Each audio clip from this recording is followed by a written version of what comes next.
It's Alex, and I'm here today, and I'm overrun with Rovers. I've now got a Rover P4 in the workshop that needs a load of jobs doing to it, so that'll be fun, because I kind of miss my P4s, to be honest. And I've finished, well, pretty much finished the Rover 2000 that was in here. I was just double checking the carbs because my carb balancer is broken.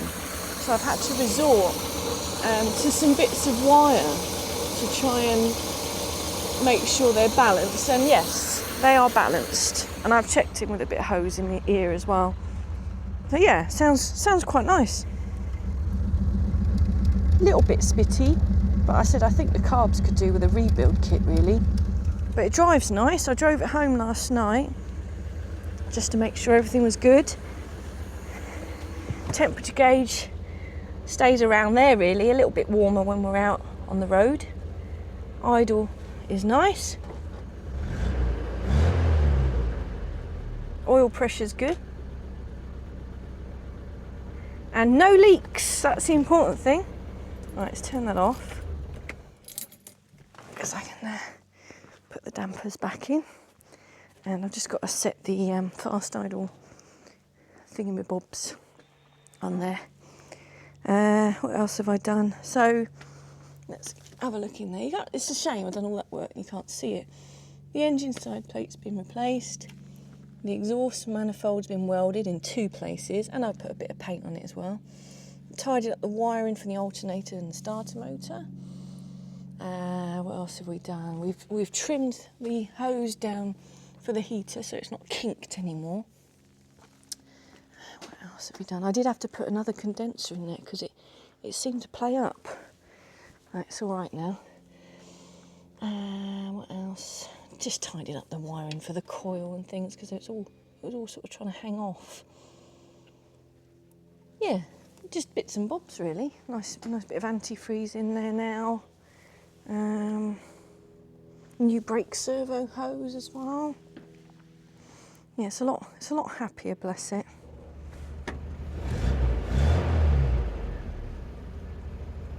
Right, I got something very important to tell you actually. Something to look out for, right? So the customer complained that his brake warning light on the dashboard wasn't working. So I popped the cover off the dashboard and somebody's been in here. Somebody's been in here and fitted LED bulbs, okay? LED bulbs. Now, I found 2 problems here. One, the brake light warning bulb wasn't working, right? So I fitted another one, and now it's working too much. So even with the handbrake off, it's still on. If I disconnect the brake fluid reservoir around here, if I just disconnect that, right? Oh, the wires have fell out of that. Okay, quality. If I disconnect that, as you can see, the light goes out. So he needs a new brake fluid reservoir cap because it's actually, the fluid level's fine, but the contacts are stuck inside the cap. So that causes that to stay on. And the other issue I had, or noticed, it wasn't charging. Every time I put things on, like the heater fan, that was going into a minus. And I thought, what the hell's going on? I thought it was something to do with my wiring. No, it's because there's an LED bulb in there. And what the LED bulb doesn't do, it doesn't give a good enough circuit to make the alternator work. So if you're going to fit LED bulbs in the dashboard, that's fine, but keep a normal bulb in the ignition one. Well, because I'm nice, I have fixed the wires on top of the brake fluid reservoir. Ta-da! Put piggyback spade on there because I hate twisting 2 wires and putting them into one connector. So I got those on, and then I actually took the lid apart and cleaned all the contacts and everything. I mean, what it is, he really needs a new cork. So the cork floats and it stops the contact. But I've sort of adjusted it a little bit and cleaned it up. Put a little extra brake fluid in as well. Yeah, and now, if we go inside the car, put ignition on. That's good. We get our 3 lights. We always want the 3 lights to come on. So that now will go out. Ta-da! Because it's the handbrake warning light and it's the warning light for the low brake fluid. So, yeah, happy with that. I can sleep at night now.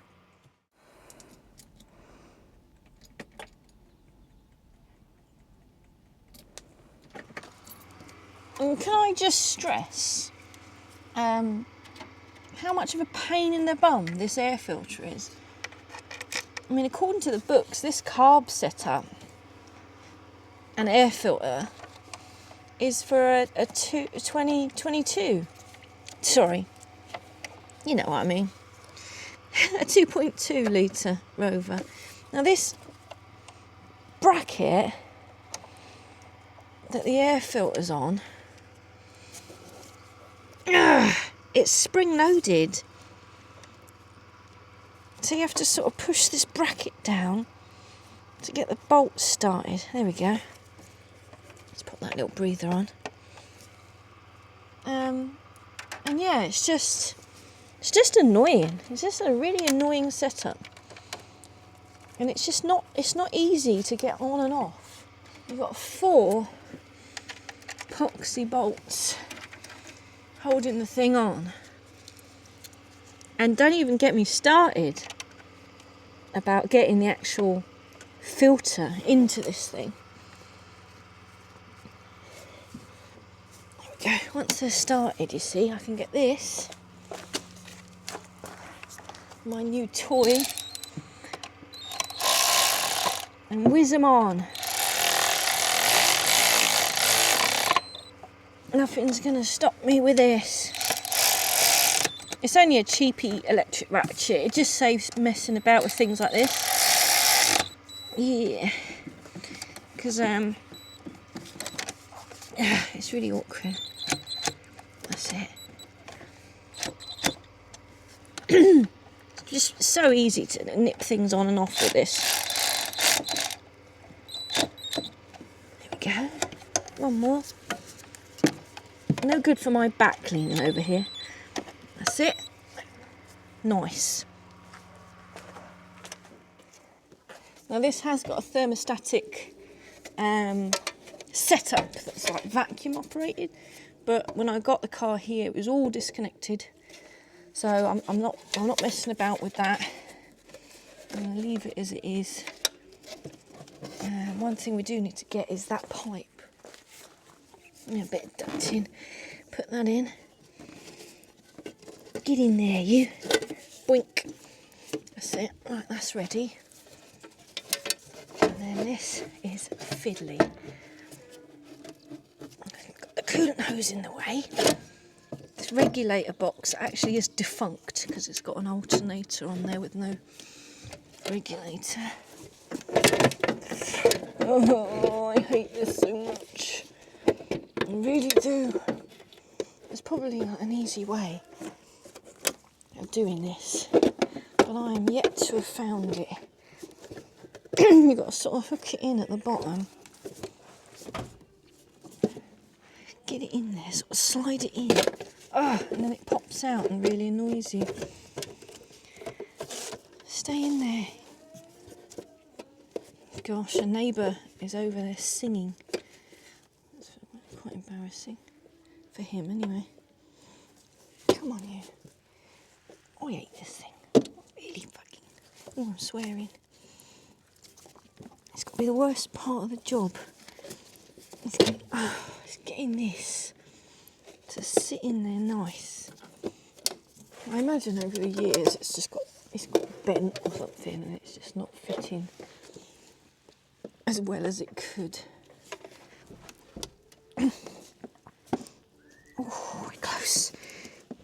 We are close. Yes. Yes, yes, yes. Got you. Got you. You're in. Nice. Not you're in. You're in. There we go. Let's get this little pipe on here. Oh. You can hear me grunting. Oh.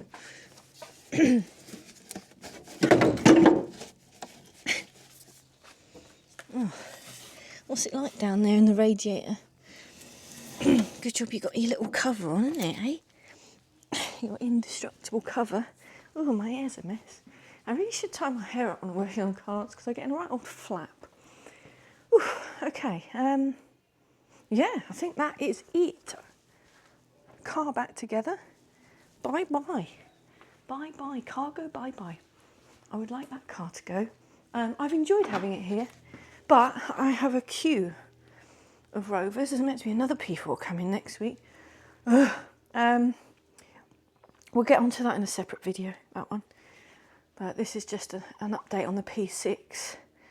Maybe I'll take you for a little test drive so you can see it in action. It's probably best I give it another test drive because I've been faffing with it today.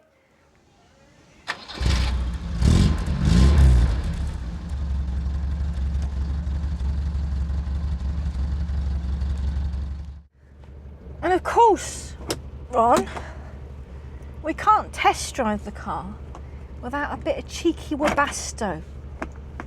Got to have a bit of cheeky Webasto, haven't we? Oh, I'm blinded.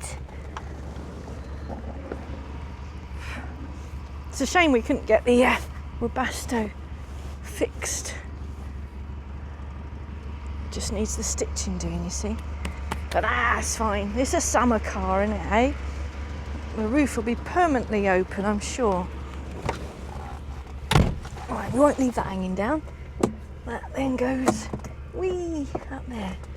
And the wind deflector. I do like this red interior, I must say. Will the brake light go out? Ta-da! That's what we like. Right then, Ralph. I've called this P6 Ralph. I don't know what Ron called it. Probably a girl, isn't it? A lot of guys like having girl cars. I like a bit of both, you know. Oh. Let's sort the microphone out, otherwise you'll be hearing rustling, won't you? Rustling of me. Right. Test drive. The final test drive.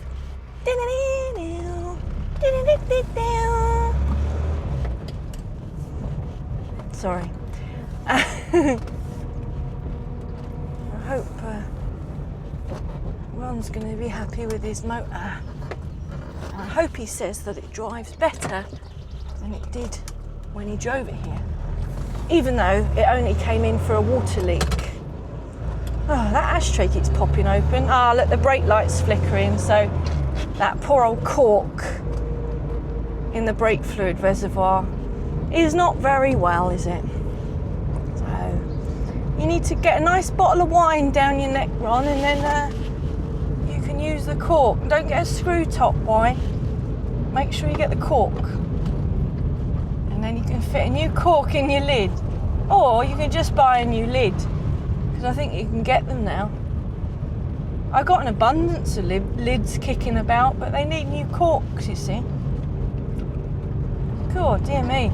These people in these big SUVs, they take up all the road. Well, you wanted the brake light to work, didn't you? So it's on constantly now. Never mind.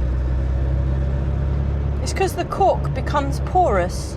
So it soaks the fluid up and then it sinks, which then sort of indicates that the brake fluid level is low. It's not low, it's just that the cork's sunk into the fluid. Excuse me. Well, the car seems very happy. Touch fake wood. There's a little creak coming from the front near side. Don't know what that is. Right then,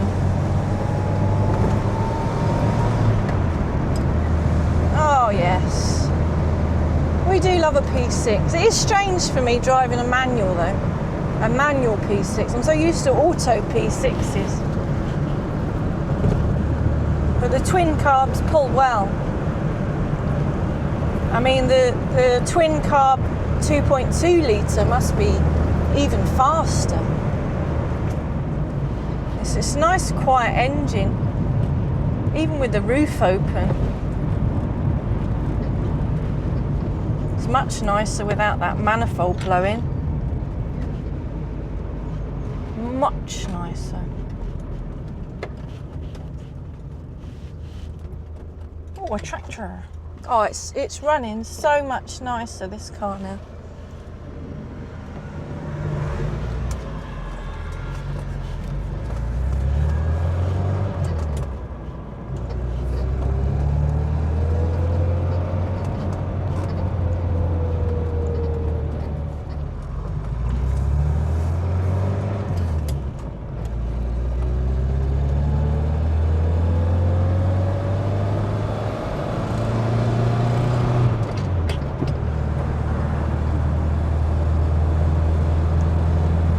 Brilliant.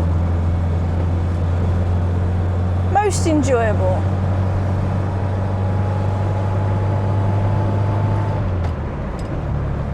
I've advanced the timing slightly as well, because if you set the timing up with a light, it's all well and good, but with the modern fuel, you always need to advance it a bit to cope with the modern fuels, I find.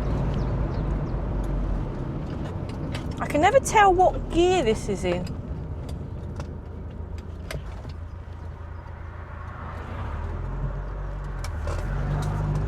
Oh.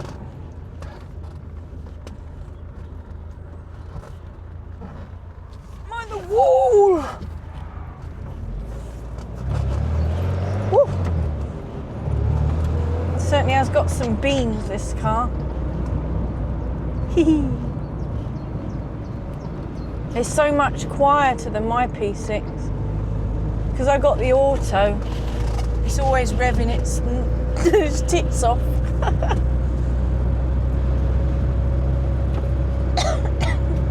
Oh, I think it's definitely time for a cup of tea. We'll go back and have a nice cup of tea, safe in the knowledge that Ralph is going to make it home.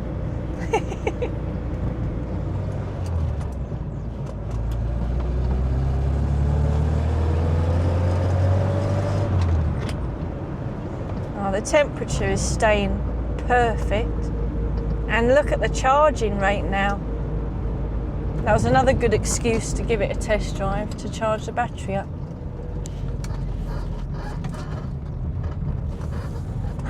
I can't tell what that squeaky noise is, you know. All this car needs now is a good hoover and a nice wash and polish. Nudge, nudge, hint, hint, Ron. I ain't doing it. And obviously a cork. It needs a cork. We won't mention about the other bits that it needs doing. There may be a little bit of rust underneath, but it can wait. It's fine. It's not structural. It doesn't make the car unsafe. That's the important thing. And here we are back with Marley, and I suppose, apart from making myself a cup of tea, I should get on and fix this P4 in the garage. So I'm going to get off. Let's let the engine rest. Lovely. Right, thanks for watching. Bye.